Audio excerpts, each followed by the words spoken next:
Imaginem o seguinte cenário, tipo, o governo brasileiro decide de uma hora para outra construir o supercomputador mais poderoso do planeta. Uhum. O objetivo, na teoria, é super nobre, tipo, erradicar a pobreza e otimizar a saúde pública, sabe? Mas aí, por causa da forma como o código é escrito e dos dados que ele consome, esse sistema acaba enriquecendo ainda mais as grandes corporações tecnológicas. E o pior é que ele ainda diz para as populações mais vulneráveis que essa matemática toda de distribuição de recursos é perfeitamente justa e neutra, né? Exatamente. E é para essa tensão maluca que a gente vai olhar hoje.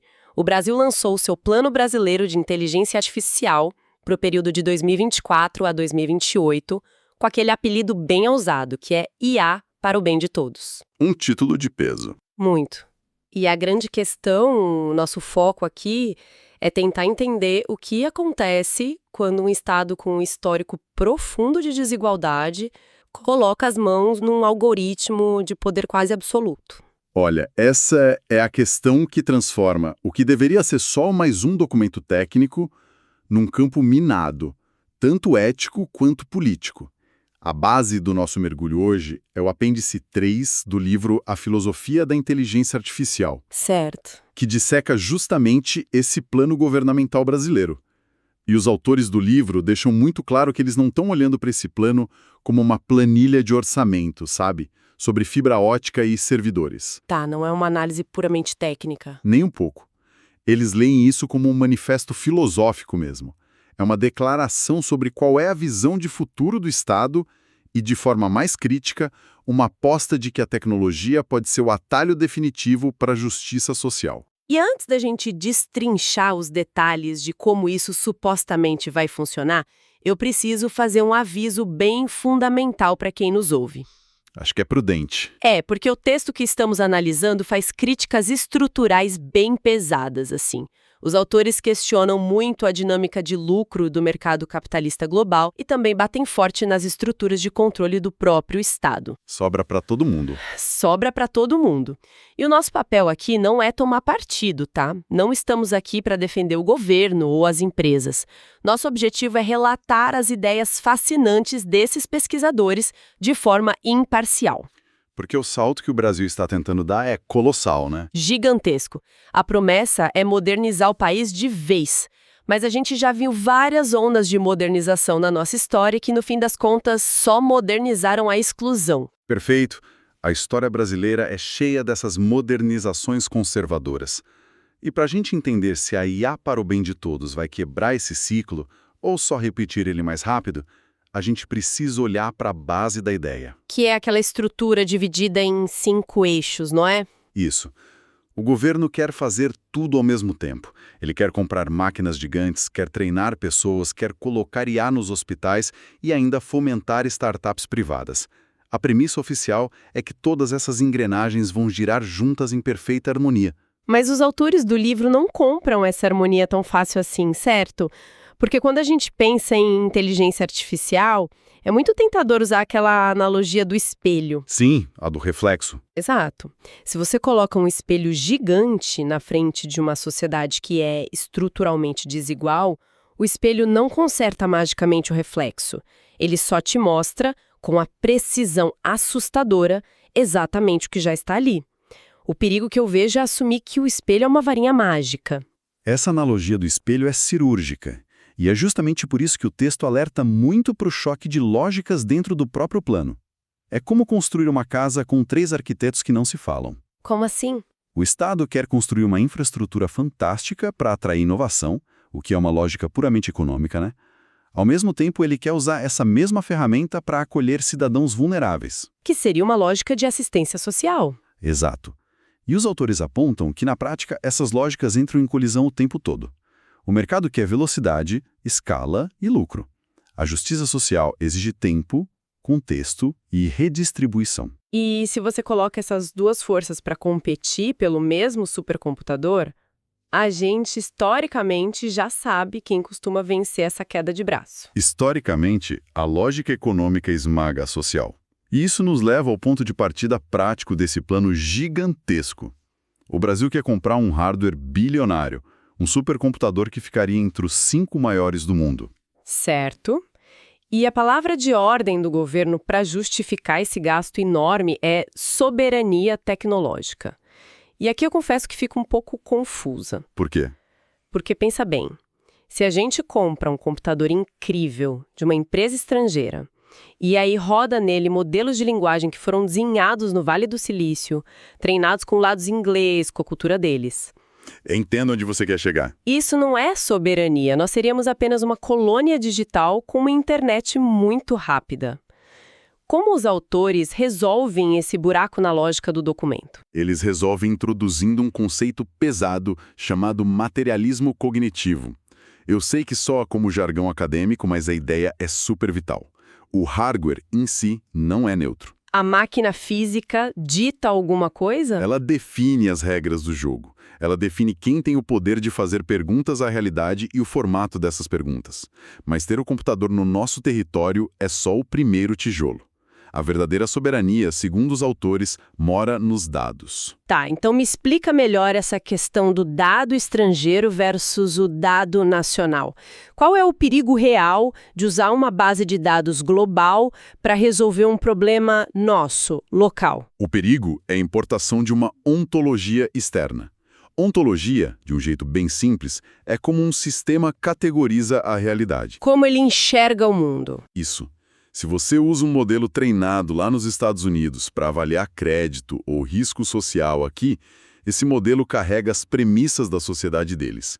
Ele pode, por exemplo, penalizar dinâmicas familiares que são super comuns no Brasil, mas raras na Califórnia. Nossa, faz todo sentido. Então, se o Brasil quer soberania de verdade, ele precisa curar os próprios dados. Tem que curar os dados. E aí entra a educação. A máquina não funciona sozinha. A gente precisa de cérebros brasileiros treinando essa IA. E aí a gente esbarra no segundo eixo, né? Na forma como formamos essas pessoas. E eu lembro que o texto citou Paulo Freire para falar de tecnologia, o que me deixou bem surpresa. A gente não costuma associar a IA à pedagogia da libertação. É uma quebra de expectativa, mas muito bem-vinda. Eles falam sobre a necessidade de uma paideia digital. Traduzindo, seria formar um cidadão completo para a era dos algoritmos e não só um digitador de código que seja muito rápido. Perfeitamente. A crítica deles é contra essa educação puramente instrumental. Se o Brasil jogar bilhões para ensinar jovens apenas a escrever código em Python, a gente vai estar criando ferramentas humanas para a indústria. E não cidadãos críticos. Exato. A paideia digital exige literacia crítica. O programador precisa saber não só como construir um algoritmo para zerar a fila do SUS, mas ele tem que se perguntar por que aquela fila existe, sabe? Para não correr o risco de zerar a fila simplesmente cortando o atendimento de quem custa mais caro? Sem essa visão crítica, a gente corre o risco de formar profissionais brilhantes que constroem sistemas super discriminatórios em massa sem nem perceberem o estrago que estão fazendo. Olha, isso me assusta bastante, porque nos leva direto para o maior cliente dessa tecnologia toda, que é o próprio Estado brasileiro. Sim, o eixo dos serviços públicos. Vamos imaginar que a gente comprou o computador, curou os dados locais e treinou os programadores. O governo agora quer pegar essa inteligência e plugar no SUS, na distribuição do Bolsa Família. A promessa de acabar com a burocracia é maravilhosa, mas a burocracia do Estado já é fria. O que acontece quando a gente mistura essa frieza com a otimização de uma IA? Acontece o que a teórica Virginia Eubanks, que é muito citada no texto, chama de automatização da desigualdade. E esse talvez seja o ponto mais crítico da nossa investigação hoje. E como isso funciona? A eficiência algorítmica aplicada à assistência social cria, na verdade, uma camada de invisibilidade para a exclusão. A pobreza passa a ser gerida sob um véu de objetividade matemática que ninguém questiona. Eu acho que a gente precisa de um exemplo prático disso. Como a desigualdade é automatizada num serviço de saúde, por exemplo. Tá, vamos imaginar um sistema de IA criado para otimizar os recursos dos hospitais públicos de uma cidade. O algoritmo analisa os dados antigos e percebe que pacientes de bairros mais pobres têm recuperações mais lentas. Talvez por falta de saneamento, desnutrição. O contexto importa. Sim, mas o algoritmo não entende de injustiça histórica. Ele só entende de retorno sobre investimento. Então, matematicamente, ele decide enviar os equipamentos mais caros só para os hospitais do bairro rico, porque o índice de sucesso lá é maior. Meu Deus, isso é devastador. Ele desvia os recursos e otimiza a injustiça, chamando de eficiência. E não é um código feito por racistas ou classistas de propósito. É uma máquina operando na lógica de corte de custos. E o pior é que se um médico humano toma essa decisão de forma preconceituosa, você pode denunciar na ouvidoria, olhar no olho dele, mas se o aplicativo do governo simplesmente diz leito negado, motivo score insuficiente, você reclama com quem? Com o computador? O próprio conceito de cidadania se dissolve, né? E é por isso que os autores trazem o filósofo Axel Honneth com a teoria do reconhecimento. O que ele diz? Ele argumenta que a justiça do Estado não é só distribuir dinheiro ou leito. É fundamentalmente sobre o reconhecimento da dignidade do outro. Quando um cidadão senta na frente de um assistente social humano, essa interação é crucial. O assistente social lê as entrelinhas, entende o desespero que não cabe ali no formulário. Exato. Ele reconhece a humanidade da pessoa. E quando a gente substitui isso por um chatbot frio no WhatsApp do governo, a gente corre o risco de patologizar essas populações. Elas viram só um conjunto de dados, um perfil de risco. A eficiência extrema, nesse caso, vira empatia zero. E o documento brasileiro não parece ter travas suficientes para impedir que a gestão pública vire apenas essa gestão fria de dados. Mas, ironicamente, o Estado não tem como construir essas ferramentas sozinho, né? Ele não fabrica microchips, não desenha redes neurais do zero, ele precisa muito do mercado. E aí a gente chega num baita conflito de interesses no eixo de inovação. Sem dúvida. O plano quer botar muito dinheiro público para fomentar startups privadas. E isso me soa como uma assimetria brutal. É como se o Estado pagasse a construção de um laboratório caríssimo, comprasse os tubos de ensaio, assumisse todo o risco se explodir, mas na hora que dá certo, a patente e o lucro são exclusividade da empresa privada. A sociedade paga a conta do risco, mas não participa do lucro. Essa simetria é o coração da crítica econômica do apêndice.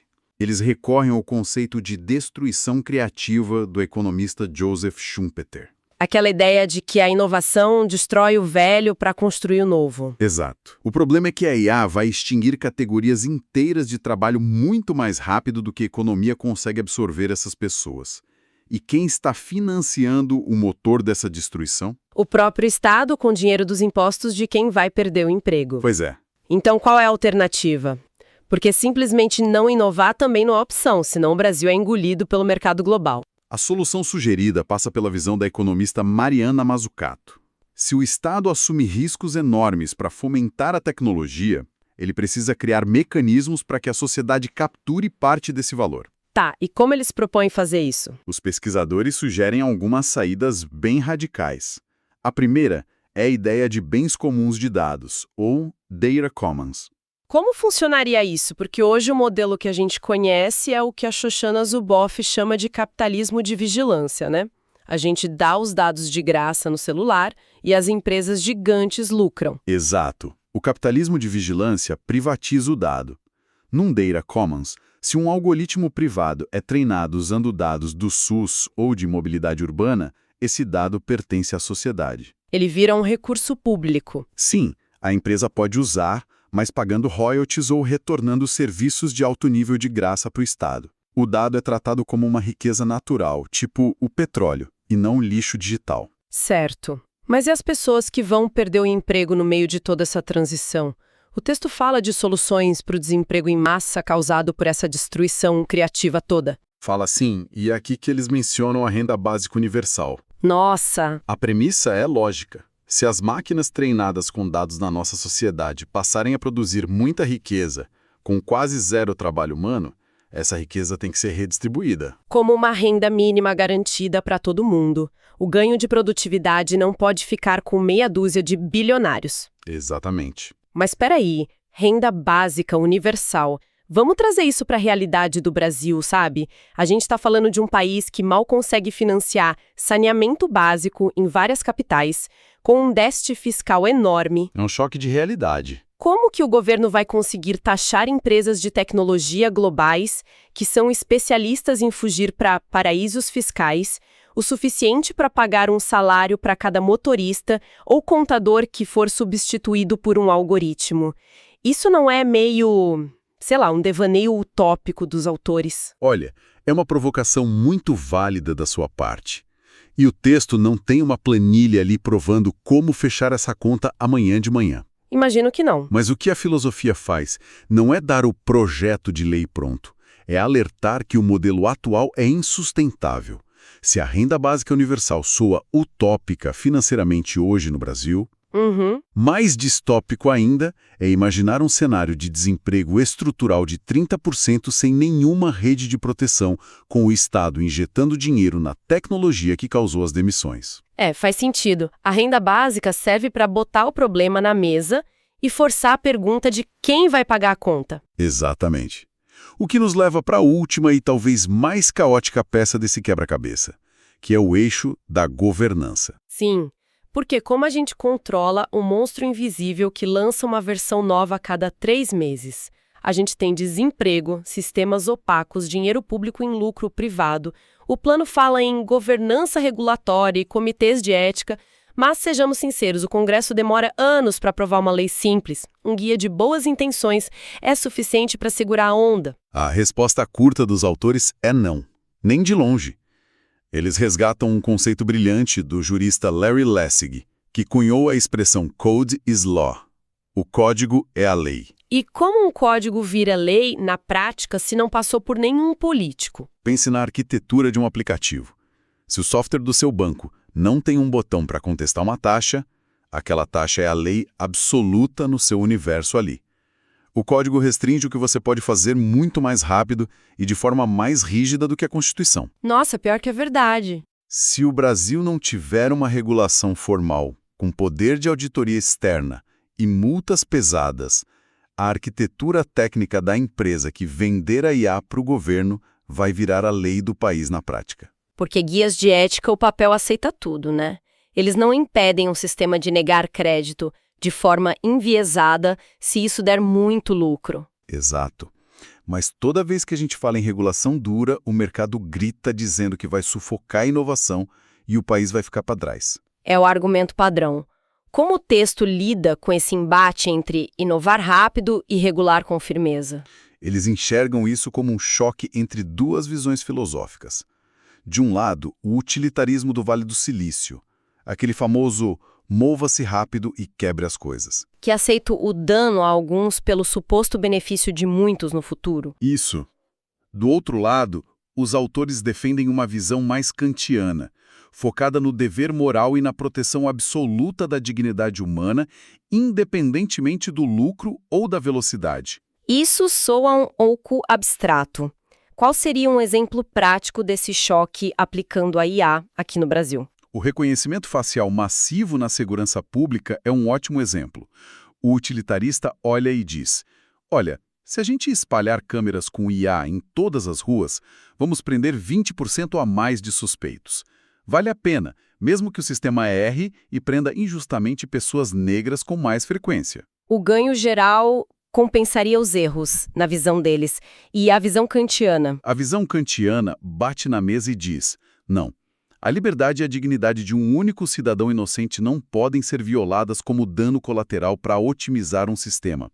Se não for justo para todos, a tecnologia tem que ser freada. E como a gente resolve esse impasse sem entregar o país para uma tecnocracia, onde 3 CEOs e meia dúzia de engenheiros decidem o futuro de 200 milhões de pessoas? Invocando a política na sua forma mais crua. O texto cita a teórica Chantal Mouffe.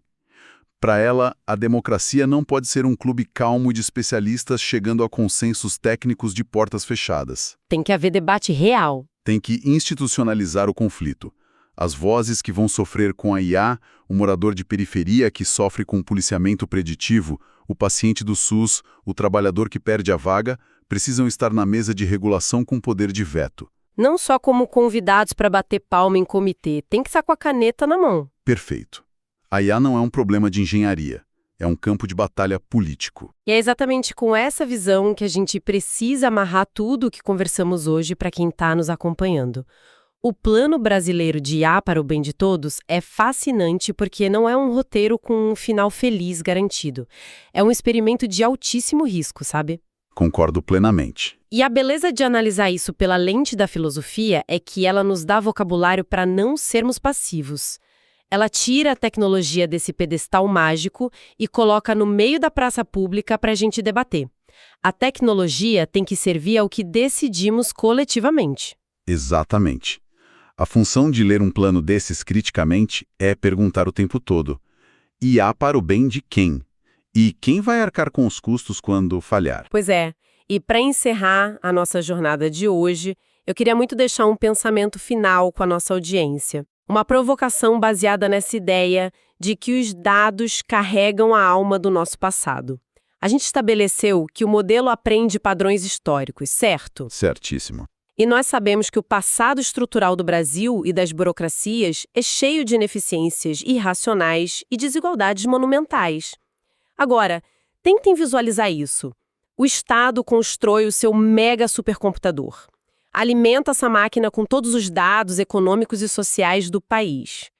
E dá a essa IA uma única missão inquebrável. Encontre o caminho matematicamente perfeito para erradicar a pobreza e maximizar o bem-estar social. Imaginem que, depois de processar trilhões de dados de forma fria e implacável, a máquina chega à única conclusão lógica possível. E a conclusão não é cortar o benefício do pobre. Seria uma virada de roteiro. A conclusão lógica da IA é que a ineficiência real está na concentração de renda e que o verdadeiro bem-estar só será atingido com a extinção imediata de várias burocracias e uma reforma tributária radical contra o 1% mais rico. É, o algoritmo virando o jogo contra o sistema. A grande pergunta que fica ecoando é: os arquitetos no poder teriam a coragem moral de obedecer à racionalidade da sua própria criação?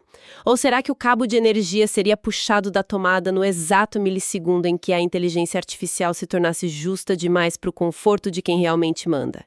Fica a reflexão para vocês. Muito obrigada a todos que acompanharam mais essa análise profunda. Foi um prazer. Obrigado, pessoal. Continuem questionando o código, continuem questionando o Estado e nos vemos na próxima.